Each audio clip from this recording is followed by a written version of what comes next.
Alors, on va continuer à raboter aujourd'hui le cours qu'on avait fait concernant la tfila, l'importance de la tfila Betzibour et la tfila à la synagogue. Alors déjà, on a rapporté quelques passages du Shulchan Aruch, et là on va lire un passage de Gemara, la Gemara Masechet Brachot Daf Waw.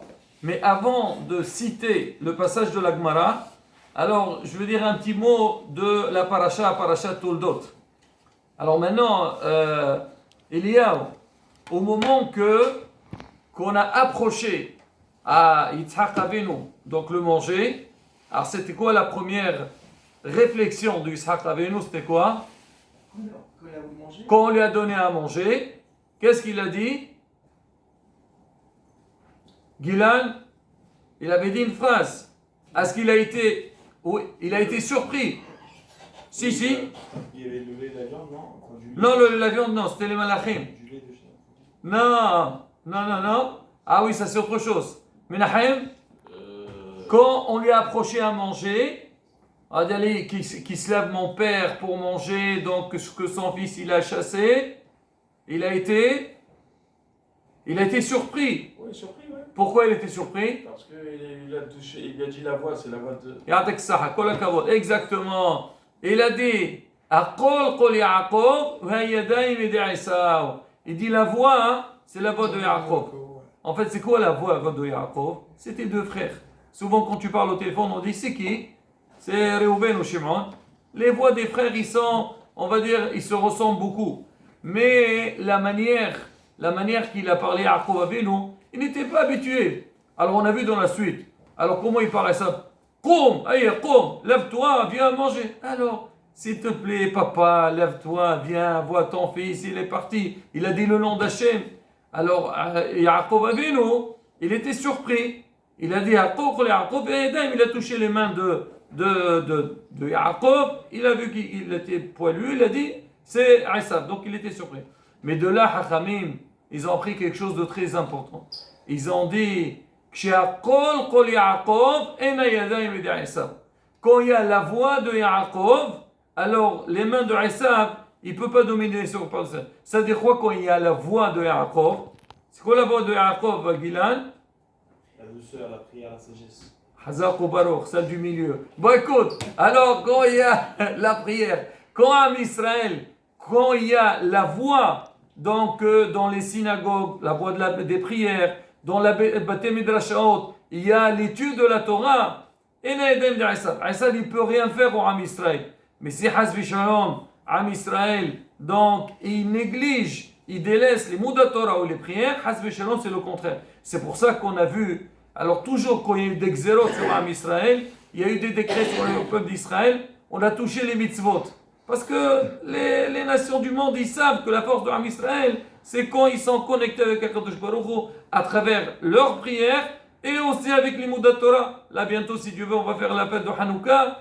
Il dit il ne faut pas qu'il étudie la Torah. Parce que pour eux, quand l'Arabie a étudié la Torah, ils ont une protection donc exceptionnelle. Alors, de là, la bataille déjà, alors quand il y a la voix donc dans les Bate Midrashot, les Bate Knesiot, alors là, ceux qui veulent nous faire du mal, ils ne peuvent pas nous toucher. Déjà, sans lire la Gemara, sans lire la Halacha, c'est pour dire que quand on vient à la synagogue, on est regroupé, on est réunis dans les synagogues pour faire des tfilotes avec du monde et une vraie tfila, comme on a expliqué, les Qaddishim, les brachot et tout, là, Bezrat Hashem, donc déjà c'est une assurance exceptionnelle. Mais on va lire quand même quelques petits passages de la Gemara. On a dit brachot daf waw, Tania, Abba Binyamin Omer, En tfila shel adam nishma'at ela bebet hakneset. La prière de l'homme, elle est écoutée seulement quand il est à la synagogue. Bon, ça veut pas dire alors tu dis si je viens pas à la synagogue, je ne prie pas. Comment il a dit? Il a dit, tu sais, il portait Shabbat. Il a dit, tu sais que si tu portes Shabbat, comme si tu as ouvert ton magasin. Alors je vais ouvrir mon magasin Shabbat. Il est haram celui-là. Alors pour voir la gravité de la chose. Maintenant, on ne va pas te dire, on dit, la prière, elle est écoutée seulement à la synagogue. L'autre, il te dit, alors, si j'ai pu venir à la synagogue, alors c'est bon, si je n'ai pas pu venir, ça ne sert à rien parce qu'Hachem ne va pas m'écouter. Pas du tout. Mais pour dire que quoi? Que quand tu es à la synagogue, c'est sûr et certain que ta prière, elle va passer Alors d'où on sait ça? Shneemar, l'ishmoa el harina, ou el tefila, pour écouter l'arina, donc la chanson et la prière. Bimkom rina hasham tefila, à l'endroit où il y a l'arina, la chanson, il y a là-bas la prière. Quel rapport? Alors on va dire il faut aller dans les mariages pour faire les prières. C'est quoi rina? Regardez ce qu'il dit Rashi. Rashi dit במקום רינה בבית הכנסת ששם אומרים הציבור שירות ותשבחות בנעימת כל ערב. C'est-à-dire rina, on parle de la synagogue parce que là-bas, donc les fidèles, ils viennent à la synagogue pour prier, on fait des chansons, on fait des beaux airs pour faire une belle tfila. Alors c'est la première des choses, Rabotai. Alors maintenant, deuxième point, Amar Ravin, Bar Rav Ada, Amar Bisa. Menaï Shakal Jouar Massou Betaknes, d'où on sait qu'Hachem, il se trouve à la synagogue. Déjà, on a dit, depuis que le Beth Amikdash a été détruit, on dit que le Ba'am Israël, ils sont partis en galoute, ils sont partis en exil. Et on dit à Kadosh Baruch Hu Israël, Galta Israël, Galta Shechina Amaim. Même la Shechina, elle est partie en exil. Elle est partie où la Shechina? Elle dit, elle vient dans les synagogues, dans Bate Knesiot et Bate Midrashot. Alors ici, il nous dit, il se trouve, parce que le pasteur il a dit, Shneemar Elohim Nissar, Ba'adat El, Hachem, se tient dans une assemblée.